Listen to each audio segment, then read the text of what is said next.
有陣時我哋都會用個應該用㗎啦 WhatsApp，OK 啊？唔係喎 ，WhatsApp 有互動嘅喎，不過好多時都係乜嘢咧？已讀不回。咩意思啊？人哋可能發放咗個信息俾你，你可能撳一撳都冇睇到，亦都冇回覆。又或者你發放咗俾一啲信息俾人嘅時候，好似今日可能唔知透過同區嘅一個嘅群組係嘛，發放咗有講座喎係嘛，撳咗出嚟，大家都應該知㗎啦，係咪一定咧？都未必喎，因為可能冇睇到，甚至睇完之後都唔知係乜嘢嘅，咁就過咗啦。如果只係停留喺單方面嘅發放嘅話咧，即係對方收唔收到個咩點嘅話，唔知嘅話，我哋都稱為叫單向式嘅一個溝通。咁你話雙向式嘅會係點樣咧？有個互動喺當中，甲方俾一個信息出嚟，乙方咧會有回應喎。不過咧就出事啦，要回應嘅話，會有啲乜嘢嘅情況出現咧？可能乙方會將甲方嘅信息重複一次，咁都好嘅，因為咧至少甲方到最後尾，我發出一個信息，咦，今晚得唔得閒食飯啊？乙方可能咧就會答翻佢啦，咦，我今晚得唔得閒食飯？係咪你問我呢樣嘢啊？即係至少甲方會肯定對方係知道我嘅問題係乜嘢，但係咧亦都可能只係一啲嘅確認。收到，我唔知大家會唔會啊？可能啲 WhatsApp 嘅信息裏邊啊，有人講咗一樣嘢，跟住收到，或者咧官方少少嘅講法，知識唔係嗰啲美漫知識，係知道嘅意思。OK 嘛？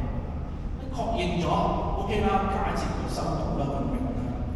可能甚至喂，甲方俾一個信息出嚟嘅時候，乙方佢會係咩咧？乜係咁樣咩？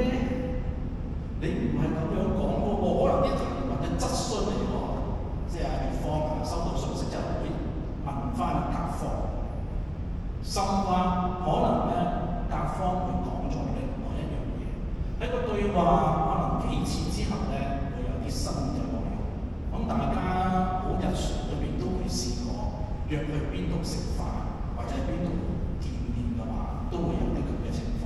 幾點鐘喺邊度？來來回到最後尾有個決定，同最初可能甲方所定嘅嘢咧，或者建議嘅嘢咧，會有好大嘅出入，唔同晒，因為經過雙方嘅一個嘅溝通，好似好特別咁啊！日常裏邊時時做緊呢一樣嘢，佢個好處係乜嘢啊？真係到最後尾達到咧溝通嘅效果。增加嘅了解啦，同埋如果有一啲嘅好似頭先講嗰啲誤會啊，有啲唔清楚嘅地方咧，解釋完之後啊，有一啲新嘅確定肯定嘅嘢會出現。如果唔係話就帶住呢一種單方面嘅頭先嗰種嘅模式啊，收完之後都唔知究竟係鬧你啊，都唔知對方嘅諗法係點啊，特別好多時在座應該可能都未必係。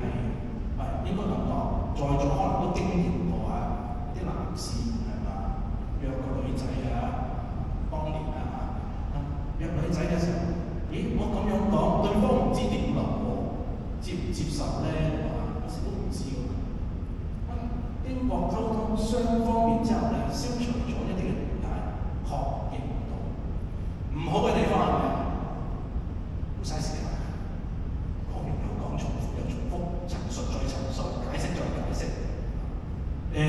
甚至可能甲方原本出嘅意念，佢嘅諗法咧，最後尾會點啊？改變晒。有啲人可能接受唔到，一下就搞掂咯，使乜咁麻煩？兩方面。好啦，重溫咗嘅嘢咧，我哋要睇翻呢一個傳播或者溝通嘅唔同嘅模式之後咧。回想翻頭先天使加比厄爾去揾聖母嘅時候，要問瑪利亞嘅時候，佢嗰個嘅溝通模式係屬於單向式定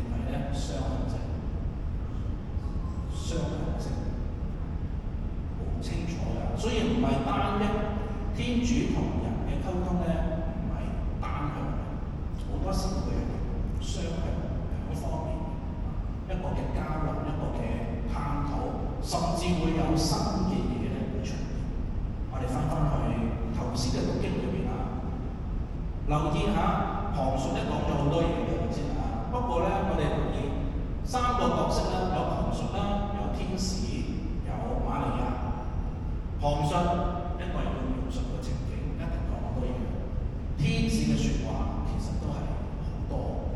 一開始嘅時候，佢講嘅説話好得意啊，讚聖母先喎，識讚瑪利亞。OK， 唔係讚阿靚女㗎嘛，唔係喎嚇，充滿恩寵，上主同你同在。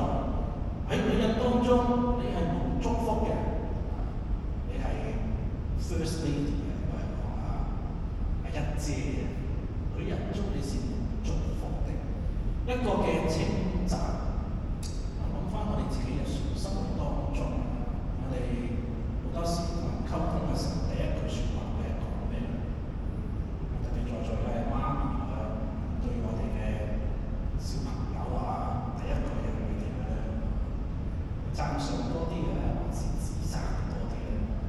天使俾咗我哋一個嘅方式，讚賞先。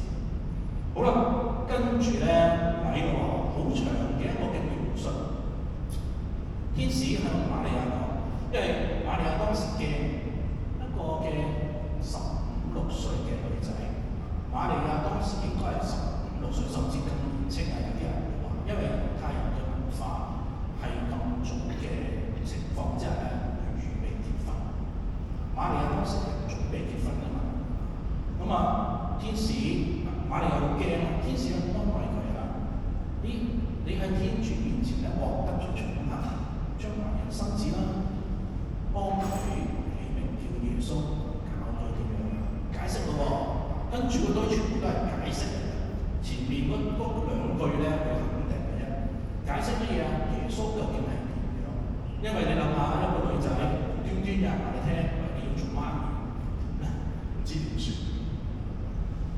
在座嘅女士們啊，如果你係媽咪嘅話，當日嗰個醫生同你講，恭喜你啊，有希望啊，你有咗喎，你點咧都係滿晒龍㗎嘛，都唔知點算啦，喊添啊，喊即係開心嘅喊定係唔係啊中咗招啊，係咪？而家好多時啲人講中咗招啊，呢個詛咒應該係開心嘅嘢。不過為瑪利亞佢嗰一剎那真係驚嘅，真係唔知點算。